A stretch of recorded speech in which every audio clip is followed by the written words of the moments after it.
What's up, my thriller action fans, and thank you for joining us on Cinema Recap. Glad to have you here as always. So today, we're going to go ahead and check out that 1998 film, Ronin, one of my faves. Hope you guys enjoy and know that there's spoilers ahead. It's Paris, France, and we open up on a very strange scene that shows us a group of random people arriving at a small cafe. Something's a bit off about them. Mostly the way they're all kind of staring at each other while trying to look super sneaky. It's like they don't even know what a spy movie is.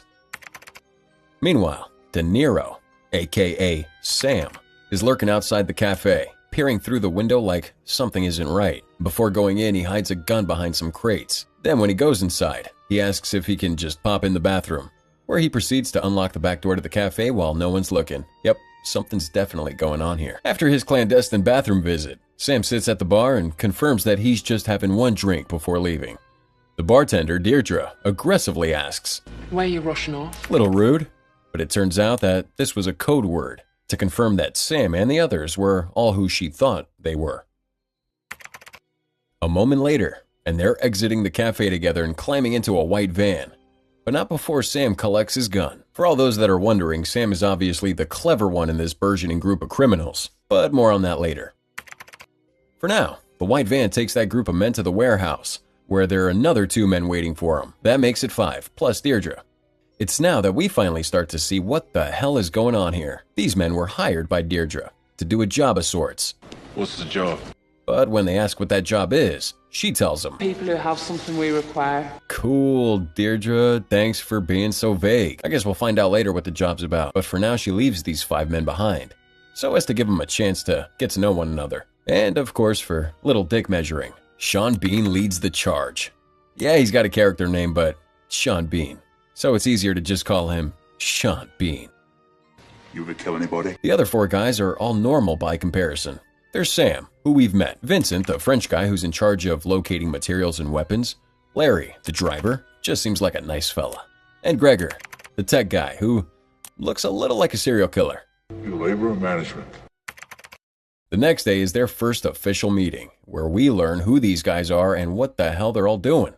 Essentially, they're all ex-military types, hired to pull off a single job. As to the job, Deirdre is extraordinarily vague about the specifics of that job, but the broad strokes are that some guys are transporting a case, and these guys here are hired to retrieve that case by force. How many men are there? She doesn't know.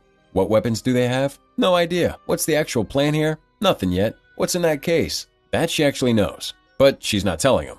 This is a real learn-as-we-go kind of mission, and where everyone else seems fine with it, Sam's the only one that really appears to know what he's doing. And of course there's Sean Bean, more interested in showing off his gun knowledge.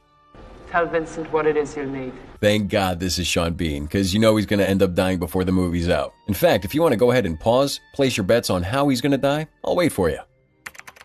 The first task for this little job is weapon collection. Vincent, the French guy who you might recognize as Leon, organizes a pickup from some shady types. And indeed, they are shady.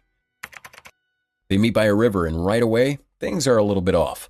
We got Sean Bean checking the cargo, and he sees that they've only brought half the weapons. To get the rest, they have to walk down a long alleyway where this car is parked. Sam makes the obvious point that this seems a little strange and dangerous, but Sean Bean's not having it. Give me some of the money! He shouts and yells like a damn amateur. What an amateur. And sure enough, no sooner are Sean Bean and Vincent in the tunnel does a gunfight start.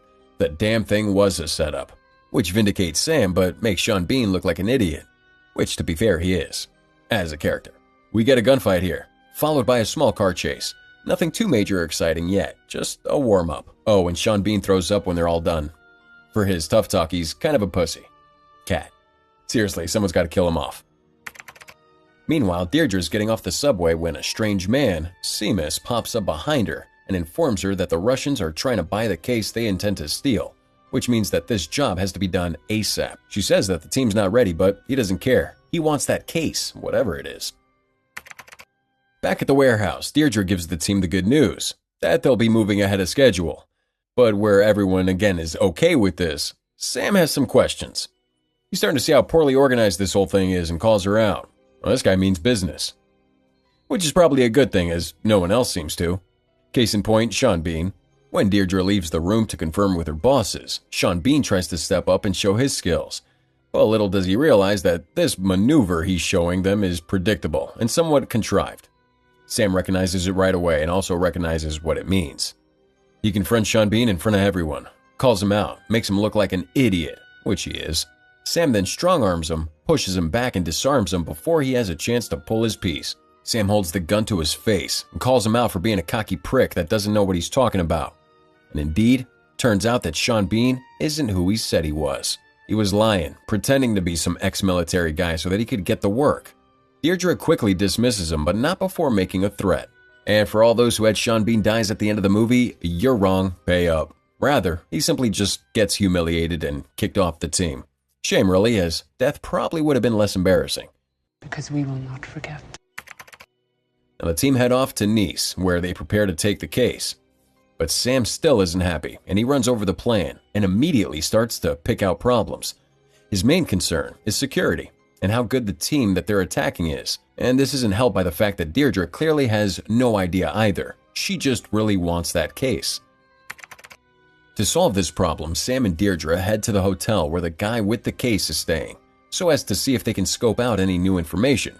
Here we get a nifty little trick played by Sam to trick security into thinking that they're being attacked. It starts with them asking for a random Frenchman to take their photo for them. They stand near where the guy with the case is, making sure to get a photo of him, but got pulled into taking like 35 photos for a random American couple.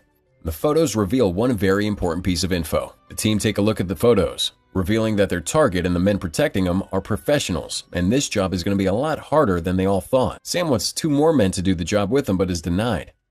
As predicted, Sam isn't happy. Bit of a theme right now. So rather than sitting around and waiting, he decides to go and stake out the villa where the man with the suitcase is staying. Deirdre won't let him go alone, and the two end up alone, at night, in a car together. And we all know where this is going to go. And of course, some cops driving by gives the two an excuse to kiss one another. It's the following morning, and finally the plan is underway. Deirdre sets up out of town, watching for when they drive past. I'm in position. So she can radio that the men are on their way. As Sam places what looks like a small bomb in a shrub as a distraction. Gregor watches from back of the van. Larry gets the getaway car ready further down the road. And Vincent sets up with Sam on the street.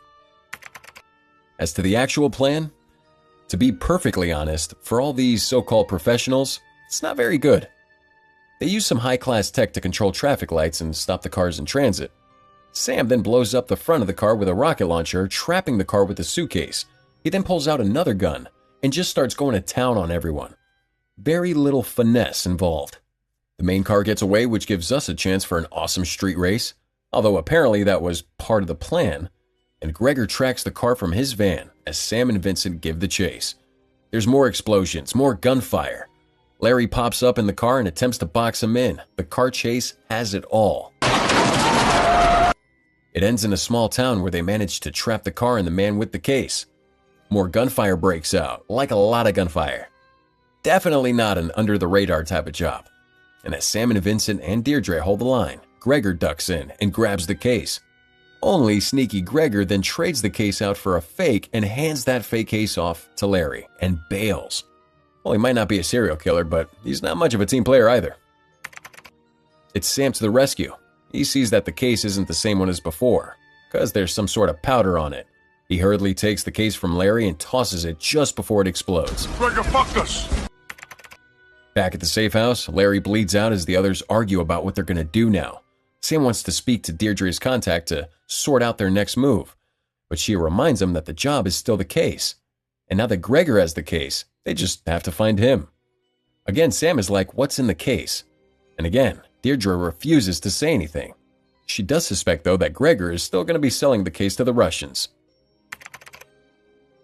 And indeed, next we cut to Gregor dealing with a Russian operative. He picks him up in a car and takes him for a drive. The way they talk, too, it's clear that Gregor knows this man, and most likely used to work with him.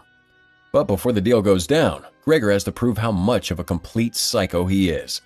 He pulls the car up at a playground and literally attempts to shoot a little girl, just to prove that he doesn't care and will do whatever he has to. The Russian pulls a gun on Gregor in an effort to steal the case. The case is in the back seat, and when he leans over to grab it, Gregor pulls his own gun and splatters his brains against the window. And next we cut to an ice skating rink where we meet the head Russian, McElhone. He's dating an ice skater, but is pulled away by a phone call from Gregor informing him that the guy he sent is dead, and if he wants the case, well, he better pay up. Only now, the price has gone up 300%. Gregor tells him to sit tight and he'll let him know. In order to find Gregor, Sam and Vincent decide to triangulate his cell service. And to do this, Sam tracks down an old associate of his, and although this associate could not look less happy to be seeing Sam, he agrees to help him out. But the conversation is shady and only adds to the questions surrounding Sam. Mainly, who the heck is this dude? I thought you left. Gregor has set up the next meeting for inside a stadium, where he can presumably take advantage of that situation. At the very least, he takes a note out of Obi-Wan's handbook, uses that higher ground to his advantage. The Russian contacts spot him and assure him that the last time was a mistake, and they have no intention of killing him. Gregor's not having that. Meanwhile, Sam and the others have traced Gregor and are slowly moving in to take him. Larry parks the car outside the stadium and waits, only to be confronted by Seamus. Not that he knows who this is, but we do, and things don't look good for Larry. Back inside the stadium, the Russians are trying to get Gregor to show him the case when Sam pops up behind him with a gun in his back. He drags him away and demands that he takes him to the case, but before he gets a chance to say anything, a bunch of tourists rock up and Gregor screams and shouts and shoves a tourist into Sam. Sam gives chase, and he catches up to him. There's a tussle, but Gregor again gives him the slip. Now meanwhile, Vincent gets a gun pulled on him by one of the Russians, and it doesn't look good for poor Vince, until Sam accidentally distracts him, allowing Vincent to push the gun out of the way. Only this leads to Sam getting shot in the stomach by the Russian. Larry's dead. He had his throat cut by Seamus. Now Seamus also manages to get his hands on Gregor, and the three of them drive away, leaving dead Larry behind and Sam and Vincent in their wake.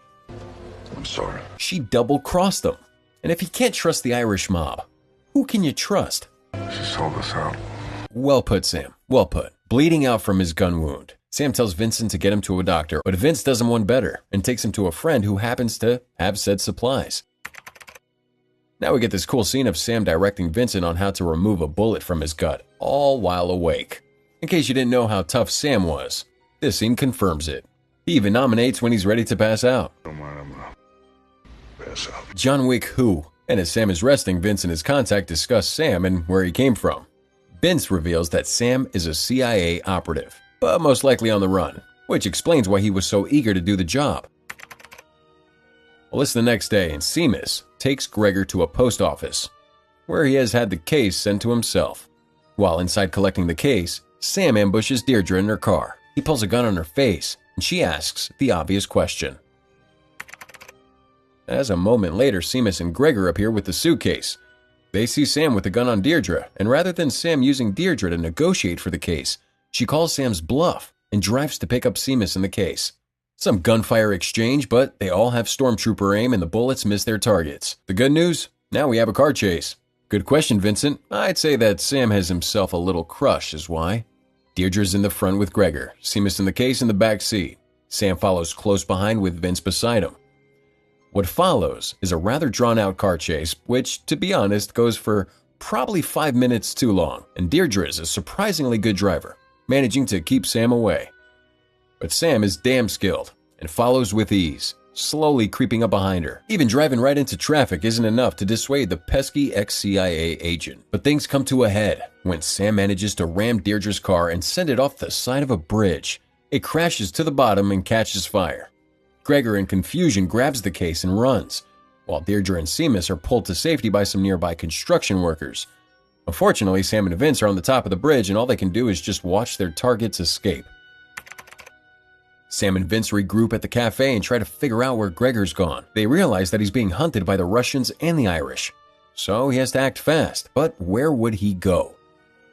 Sam figures it out. He realizes that the fake case that Gregor used earlier must have been bought by the Russians, which means that he's working for them. So if they find the Russians, they'll find Gregor. And where are the Russians exactly? You guessed it, at the ice skating show. Sam and Vince head over. There, Vince does a little flirting with a security guard and learns who the head Russian is, Mackay, and how to spot him. They then move towards the crowd and take their seats, watching Mackay and waiting for Gregor to appear. And sure enough, soon he receives a call and leaves his seat. Sam and Vincent follow. But before we follow him, we see that there's a sniper in the banisters. The sniper has a gun pointed on the female ice skater, Mackay's girlfriend. Gregor's in the back room, waiting for Mackay. Mackay's shocked to see him, thinking that the exchange was going to go down later. But Gregor says now, and Mackay agrees, and the deal goes down. But of course, it isn't that simple. Before he leaves, Gregor informs Mackay that he has a gun aimed at Mackay's girlfriend, the ice skater. If Gregor doesn't make a phone call in 1 minute, that sniper will take the shot. And then, if he doesn't call in 10 minutes after that, the sniper will take the shot. Basically, Gregor's walking out of there alive, or Mackay's girlfriend's dead. Mackay, the cold bastard that he is, doesn't give a damn about his girlfriend. He happily kills Gregor and takes the case and the money both. With the case in hand, Mackay hurries from the stadium. The crowd is going haywire on the account of the now dead skater, and Mackay attempts to disappear with them as they hurry out. However, once he reaches outside, Seamus is waiting for him, and he shoots Mackay dead, takes that case for himself. Sam and Vincent see Seamus, and Vincent follows Seamus while Sam seeks out Deidre. He finds her waiting in the car, and this is where we get our big reveal. I came for him. Sam is still in the CIA. He was never after the case, but after Seamus instead. What? Yeah. He gives Deirdre a chance to escape, and this time she takes it. Isn't love sweet? Meanwhile, Vince is on Seamus until Seamus gets the drop on him and shoots him in the stomach. Now there's just the two left. Sam chases him down the back rooms of the stadium and down the staging area, but unfortunately, Seamus again gets the drop on him and shoots him in the shoulder. His moment of gloating is undercut when Vincent pops up out of nowhere and shoots him dead, saving Sam's life. Sam and Vince meet at a cafe for a final time, and as they drink their coffee, Sam continually glances at the doorway, clearly hoping that Deirdre is going to walk in. Unfortunately, as Vincent points out, She would not be coming back. the two men say their goodbyes, acknowledge that they'll never see one another again, and shake hands.